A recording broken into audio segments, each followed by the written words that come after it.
Hi guys, எல்லோருக்கும் வணக்கம். இது நம்ம ஏகே ஸ்டுடியோ. வீடியோ பார்க்குற நீங்கள் சப்ஸ்கிரைபர்ஸ் பண்ணிட்டா கொஞ்சம் நல்லது. ஏன்னா பைசன் படத்துலேருந்து அனைத்து பாட்டும் நம்ம ரியாக்ஷன் பண்ணி போட்டிருக்கோம். தீக்குளுத்தி, ரெக்க ரெக்க, சீனிக்கல், தென்னாடு, சில பாட்டுகள் நம்ம ரியாக்ஷன் பண்ணி போட்டிருக்கோம். இது 5வதாக காலமாடன்னு சொல்லிட்டு வந்திருக்கு பாட்டு. இந்த பாட்டு ரியாக்ஷன் பண்ணி போடலாம். இந்த படத்துக்கு டைரக்டர் யாருன்னு தெரியும்? மாரி செல்வராஜ், துருவ் விக்ரம், அனுபாமா, இவங்க நிறைய பேர் உள்ளே இருக்காங்க. போன பாட்டுகள்லாம் வந்து அந்த பாட்டு ஒரு பாட்டும் ஒரு விதமாக இருந்தது. நிவாஸ் கே பெர்சன்னா வந்து நான் இன்னைக்கு இந்த படத்தில் வந்து ஏன் சந்தோஷ் நாராயணன் போனார் அப்படிங்கிற ஒரு இல்லாத ஒரு குறையை தீர்த்த மாதிரி எனக்கு தோணுது. ஏன்னா எல்லா பாட்டுமே ப்ராமிசிங்காக கரெக்டாக இந்த இந்த இந்த இதுக்கு இந்த பாட்டு நம்ம கரெக்டாக இருக்கும் அப்படிங்கிற மாதிரி தன்னோட இசையை அவர் கொடுத்துட்டு போயிட்டாரு. சரி, இந்த பாட்டும் என்ன மாதிரி இருக்க போகுதுன்னு தெரியல. எனக்கு ரொம்ப பிடிச்சது தீக்குளுத்தி, ரொம்ப கனெக்ட். ஏன்னா வந்து தீக்குளுத்தி ஏன் அவ்வளோ கனெக்ட் அப்படின்னு சொல்கிறேன்னா, அந்த பாட்டும் நல்லா இருக்குது. என்னோட இந்த யூடியூப் வரலாற்றிலே அதிக வியூஸ் பண்ண வீடியோ அந்த வீடியோ தான். கீழே எவ்வளோ வியூஸ் போயிருக்கு நீங்களே செக் பண்ணி பாருங்கள். இதில் ஏதாவது உங்களுக்கு கருத்து இருந்தால், மாறுபாடுகள் இருந்தால் கீழே கமெண்ட் பண்ணுங்கள். அதையும் நம்ம தெரிவிச்சலாம். நேராக பாட்டை பார்த்துட்டு பேசலாமா? ஏன்னா தீபாவளிக்கு நிறைய பேர் வராங்க. எங்கெங்கே என்ன நடக்க போகுதுன்னு தெரில. இந்த பாட்டு என்ன மாதிரி காலம்படம் எப்படி கொடுக்க போகுதுன்னு தெரியல. இன்னும் ட்ரெயிலர்லாம் எதுவும் வரல, வரட்டும். அதுபடி பாட்டை பார்த்துடலாம். வாங்க போகலாம்.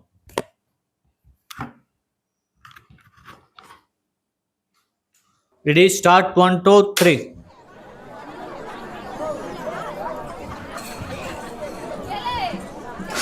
பாட்டு இன்னைக்கு படிச்சே வரேன். போன வீடியோல வந்து எனக்கு ஒரு சில பேர் வந்து திட்டாங்க. இதில் என்னதான் அவர் எழுதியிருக்கா, நான் படிக்கிறேன். பதிலற்ற கணக்கில்லா கேள்விகள் பெருஞ்சுவாராய் வெளியெடுத்து நிற்க மூர்க்கமாய் அதில் போய் முட்டினேன். ஆவேசம் முட்டம் முட்ட என் சிரத்தை துளைத்து கொண்டு கொம்பு முளைத்தன. எளியவன் கண்ணீரோடு நெருங்க வலியவன் வளத்தோடு எதிர்க்க எனக்குள் திமிர் எழுந்தான் ஒரு காலமாடன். மாரி செல்வராஜ். போதுமாப்பா, படிச்சிட்டனா? புரியுது. இவ்வளவு போக தேவையில்ல. அது சுருக்கமா எழுததான் சொன்னேன். அதுக்கு ஒரு குத்தமா? பரவாயில்ல, மன்னிச்சிருங்க. Ready, start. 1 2 3.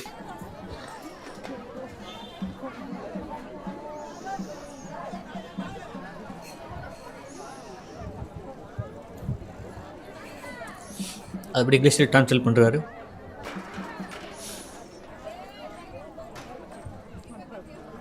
காலமாடன்.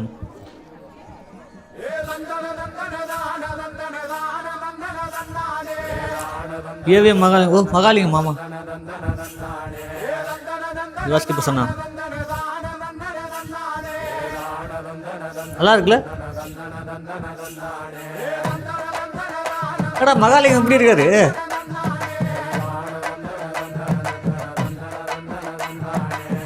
முடியெல்லாம் வச்சு பெரிய ஆயிட்டாரா?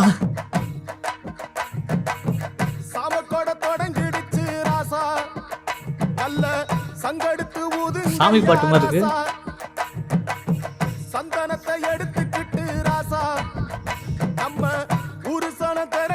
அது ஒரிஜினல் இசை தெரியுது, நம்ம காது கேட்குது. ஒரு இறைச்சல மேலாத எலக்ட்ரிக்கல் இன்ஸ்ட்ருமெண்ட் இல்லாம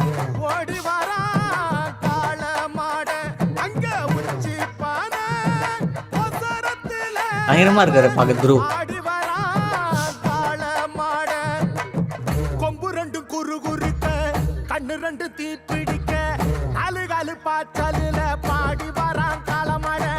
சூப்பர்ல, அது கலர் மாறுது, பிளாக் அண்ட் ஒயிட். சொல்லுங்க.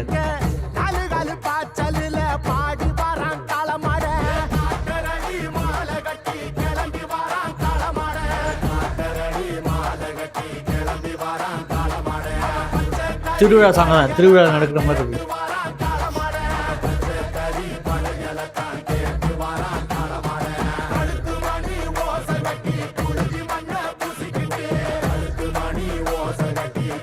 ரியலா இருக்குங்க பாக்கிறதுக்கு. இங்கே உரிச்சு போட்டு ஆடுறாரு.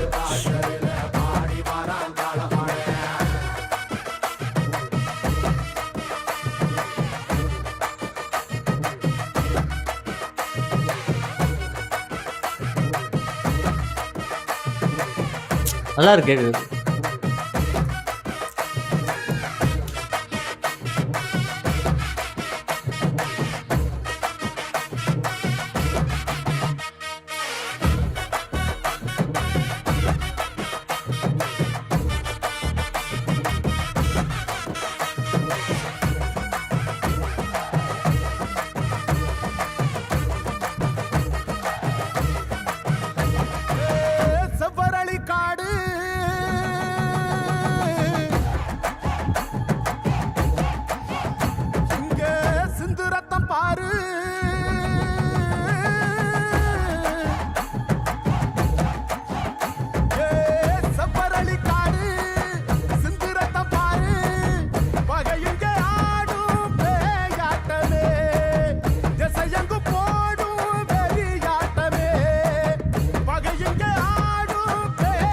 சூப்பரா இருக்கு அந்த கன்செப்ட். திசையெங்கும் போடும் வெளியாட்டமே.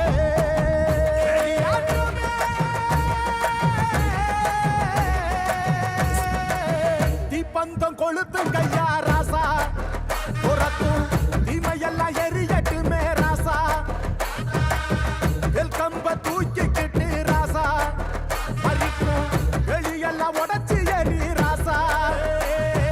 வேட்டெடுத்து வெடி வெடிக்க வெளிச்சமாக வாரானையா. எதிரியெல்லாம் கொல்ல நடுங்க, கொலவ போட்டு பாடுங்கய்யா. கண்ணுக்குள்ள கனவிருக்க, களமிங்க காத்திருக்க, நெஞ்சுக்குள்ள திமிர் இருக்க, நித்தாது துடிச்சிருக்க. கண்ணுக்குள்ள கனவிருக்க, களமிங்க காத்திருக்க, நெஞ்சுக்குள்ள திமிர் இருக்க, நித்தமாது துடிச்சிருக்க. போடு பயங்கரமா இருக்கு அந்த பிளாக் அண்ட் ஒயிட்.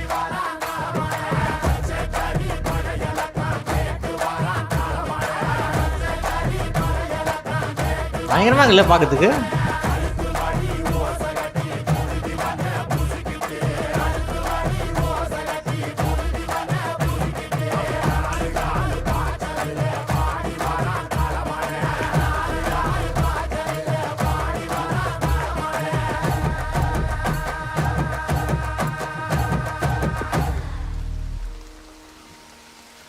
பைசன்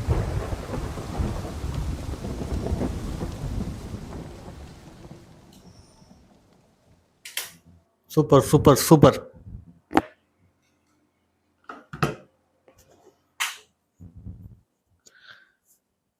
எனக்கு இந்த பாட்டு எப்படி இருக்குன்னா,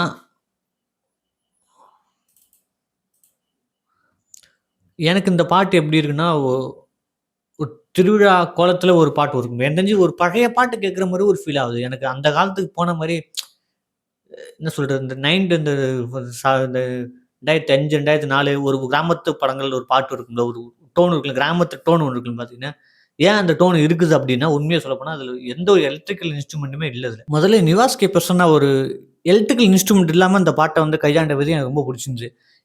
உண்மையிலேயே இது எலக்ட்ரிக்கல் இன்ஸ்ட்ருமெண்ட் யூஸ் பண்ணிருக்காங்களா இல்லையான்னு தெரியல. ஏன்னா கேட்குறப்ப இந்த இசை கேட்குறப்ப முற்றிலும் ஒரு மக்களின் இசை, ஒரு மண்ணின் இசை கேட்குற மாதிரி ஒரு ஃபீல் ஆகுது. ரொம்ப ரொம்ப அது சந்தோஷமும், அது வரவேற்கத்தக்க ஒரு விஷயம். ஏன்னா இப்போலாம் போடுறாங்க, பாட்டுலாம் போடுறாங்க, சம்மந்தமான எலக்ட்ரிக்கல் இன்ஸ்ட்ருமெண்ட் போட்டு பொளந்து விட்டுட்டு போயிட்டே இருக்காங்க. அது இசை கிடையாது. இசைன்னா வந்து இளையராஜா சார், ரகுமான் சார்லாம் அவங்கள்ட்ட கேட்டு பாருங்க. ஏன்னா ஒரு படம் டிமாண்ட் பண்ணணும். ஸோ இந்த படத்துக்கு இப்படிதான் குடுக்கணும்னு சொல்லி டிமாண்ட் பண்ணலாம். அந்த டிமாண்ட வந்து எனக்கு தெரிஞ்சு நிவாஸ் கே பிரசன்னா இந்த படத்த சரியா கையாண்டாரு எனக்கு. ஏன்னா தீக்குளிச்சி சரி, எல்லா பாட்டும் எனக்கு ரெக்க பார்த்தா டிஃப்ரெண்ட்டா இருக்கும். எலக்ட்ரிக்கல் இன்ஸ்ட்ருமெண்ட்டுக்குள்ளே போயிருக்கும். இந்த பாட்டு இப்ப காலமாறன் பாட்டு எனக்கு என்ன பிடிச்சிருக்குன்னா, அந்த மக்களின் இசை மாறாம அந்த ஒரு கோயில் திருவிழா அந்த மோட்லயே பாட்டு போடும். ஒரு ஒரு வைப்லயே தனத்தான ஒரு வைப் இருக்கும்ல. ஸோ அந்த வைப்ல இந்த பாட்டு கடந்து போறத பார்க்குறப்ப எனக்கு ரொம்ப பிடிச்சிருக்கு. போட்டி போட்டு எல்லாம் ஒர்க் பண்ணிருக்காங்க. ஏன்னா சும்மா அப்படியே எடுத்துட முடியாது. ஏன்னா அதுக்கான ஏத்த லிரிக்ஸு, அதுக்கான ஏத்த கேமரா ஆங்கிள்ஸு, உள்ள நடிக்கிற துருவ் சார், விக்ரம் சாரும் துருவ் சாருமே வந்து என்னன்னா, ஒரு எமோஷன்ஸ் கேரி பண்ணிட்டு இருக்க மாரி இருக்கும். அந்த அது ஒரு ஒரு பார்த்து இறுக்கமான ஒரு சூழ்நிலையில இருக்க மாரியே இருக்கும். அதுவும் சூப்பரா இருக்கு இந்த பாட்டுல கன்வே ஆயிருக்கு. அங்கே இந்த பாட்டு எங்க நடக்குதுன்னா, எனக்கு எனக்கு தெரிஞ்சு ஒரு கபடி விளையாட போற இடத்துல ஒரு பேக்ரவுண்ட்ல இந்த பாட்டு ஓடிட்டே இருக்கும் போல. ஸோ அந்த ஃபீல் வருது. சில சில சீன் வந்து என்னன்னா, பிளாக் அண்ட் ஒயிட்லேருந்து அந்த கலர் டோன் மாறுது. அப்புறம் கலர் டோன்லேருந்து பிளாக் அண்ட் ஒயிட் மாறுற சீன் பார்க்குறப்ப ரொம்ப நல்லா இருந்தது கேட்குறப்ப. அது அந்த விஷுவல் பார்க்குறப்ப ரொம்ப சூப்பரா இருந்தது. மாரி செல்வராஜ் வந்து ஒரு ஆகச்சிறந்த படைப்பாளி நம்மளுக்கு எல்லாருக்கும் தெரியும். ஸோ இந்த படைப்பும் வந்து ஒரு மிகப்பெரிய வெற்றி அடையும் அப்படின்னு சொல்லி எனக்கு நம்பிக்கை இருக்கு. ஏன்னா ஒரு சில படங்கள், ஒரு சில பாட்டுகள், ஒரு சில ஃப்ரேம் பார்க்குறப்பவே பயங்கரமா இருக்கு. எப்புட்றா இந்த மனுஷன் இந்த மாரிலாம் பண்றான் அப்படிங்கிற மாரி பயங்கரமா இருக்கு. இதுல கூட லாஸ்ட் ஃப்ரேம்ல துருவ் சார் வந்து மழையில நிக்கிறாரு சார். இந்த வயல்ல நிக்கிற சீன்லாம் வந்து ஒரு ஒரு காளமாடு வயல்ல நிக்காது. மலையிலேருந்து இறங்கி வந்தப்போ காளமாடுலாம் வந்து ஒரு வயல்ல வந்து நிக்கும். அந்த மாரி வந்து நிக்கிற மாரி ஒரு அந்த ஃப்ரேம் எனக்கு அப்படிதான் யோசிச்சிருப்பாங்கன்னு நெனைக்கிறேன். ஏன்னா எனக்கு அப்படிதான் தோணுது. ஸோ அப்படி பார்க்குறப்ப எனக்கு தோணுது. ஏன்னா ஒரு சில விஷயங்கள் சும்மா வந்து ஃப்ரேம்க்குள்ள வைக்கிறது கிடையாது. அவரு வந்து நம்ப மாரி செல்வராஜ் அந்த இதுல வந்து கரெக்ட்டா இருக்காரு. என்ன வைக்கணும், என்ன வைக்கக்கூடாது அப்படின்னு சொல்லி கரெக்ட்டா இருக்காரு. அப்புறம் வந்து நிவாஸ் கே பிரசன்னாக்கு ஒரு மிகப்பெரிய வாழ்த்துக்கள். தொடர்ந்து இந்த மாரி இசைய குடுங்க. இதுதான் மக்கள் இசை, இதுதான் வந்து தமிழன் இசை. ஏன்னா வந்து இன்ஸ்ட்ருமெண்ட்ட போட்டுக்கிட்டு இது பண்ணிலாம் கிடையாது. ஏன்னா காந்தார வந்து இன்னைக்கு அவங்களோட கலைகள மண்ணோட கலைகள எடுத்து நம்ம ஊர்ல காட்டுற மாரி, ஸோ நம்ம மண்ணோட கலைகளும், மண்ணோட இசை நம்ம எல்லா மாநிலத்துக்கும் எல்லா ஆக்டர்ஸும் காட்டணும் விதம் இருக்குல்ல. ஸோ அது வந்து காட்டியே ஆகணும் ஒரு கட்டாயத்தில இருக்கோம். பைசன் வந்து ஒரு மிகப்பெரிய ஒரு எதிர்பார்ப்புள்ள ஒரு படமா எனக்கு இருக்குது. முதல்ல நான் பைசன் தான் பார்ப்பேன். அப்புறம் தான் டியூக்கு, டீசல்லாம். முதல்ல உங்களுக்கு எது வந்து ரிவ்யூ போடணும்னு சொல்லுங்க. அது ரிவ்யூ போட்டுறலாம். துருவ் விக்ரம் சாருக்கு ஒரு மிகப்பெரிய ஒரு மைல்கல்லா அந்த படம் அமைய போகுது. அவரும் ஒரு இன்டர்வியூல சொல்லிருக்காரு, ஒரு இடத்துல சொல்லிருக்காரு. ஃபர்ஸ்ட்டு நடிச்ச 2 படம் ஃபர்ஸ்ட்டு படம் கிடையாது. இதுதான் என்னோட ஃபர்ஸ்ட்டு படம் அப்படின்னு சொல்லிருக்காரு. ஸோ அதையும் நம்ம பார்ப்போம். 14ஆம் தேதி. இதில நடிச்சிருக்க எல்லாருக்கும் ஒரு வாழ்த்துக்கள். படம் வரட்டும், ட்ரெய்லர் வரட்டும். ட்ரெய்லர் வந்ததுக்கப்புறம் ட்ரெய்லர் ரியாக்ஷன் போடுவோம். அதுக்கு உங்க சப்போர்ட்ட குடுங்க. இந்த பாட்டு உங்களுக்கு புடிச்சிருக்கா? இல்லன்னு கீழ கமெண்ட் பண்ணுங்க. ஏன்னா மத்த பாட்டு 5 பாட்டும் புடிச்சிருக்கா? இல்ல இந்த பாட்டும் புடிச்சிருக்கான்னு சொல்லுங்க. எனக்கு தீக்குளித்து தி பெஸ்ட் அப்படின்னு எனக்கு தோணுது. தொடர்ந்து சப்போர்ட் பண்ணுங்க. தொடர்ந்து ஆதரவு பண்ணுங்க. ஏகேன் சேனல சப்ஸ்கிரைபர்ஸ் பண்ணி வச்சுக்கங்க. தொடர்ந்து உங்களுக்கான வீடியோ போட்டுட்டே இருக்கேன். உங்களுக்கு எது வேணும்னு சொல்லுங்க. கமெண்ட் பண்ணுங்க. நானும் வந்து ரெடி போட தயார். நன்றி, வணக்கம். இது நம்ம ஏகேன் ஸ்டுடியோ. Thank you.